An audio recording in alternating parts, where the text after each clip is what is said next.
শুভরাত্রি। আশা করি সবাই খুব ভালো আছেন। অবশেষে আইসক্রিমের বিজনেসটা শুরু করে দিলাম। আজকে ডেলিভারির জন্য আইসক্রিম তৈরি করছি। কয়েকদিন যাবত আপনাদের সাথে রেসিপি শেয়ার করছি না, কারণ আমি আমার এই কাজটা নিয়ে একটু বিজি আছি। কাজটা শেষ হলে আবার আগের মতো রেসিপি নিয়ে আপনাদের সামনে হাজির হব। এই তো আমি আজকে ক্ষীরমালাই আইসক্রিম আর বাটারস্কচ আইসক্রিম তৈরি করছি।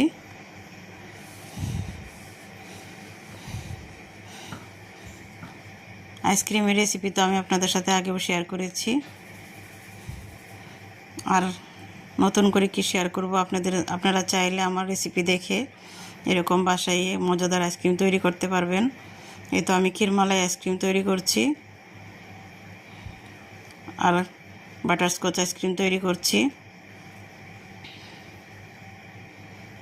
দুইটা আইসক্রিমের রেসিপি আপনাদের সাথে শেয়ার করেছি, আর অন্যান্য আইসক্রিমগুলি আমি পরবর্তীতে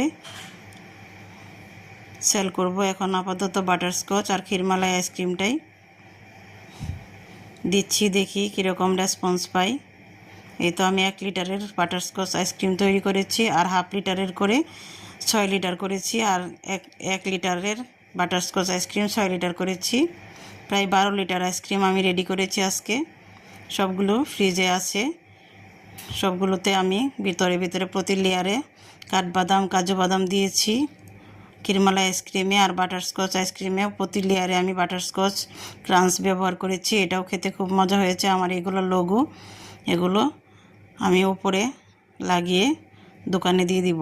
সবাই ভালো থাকবেন। আল্লাহ হাফেজ।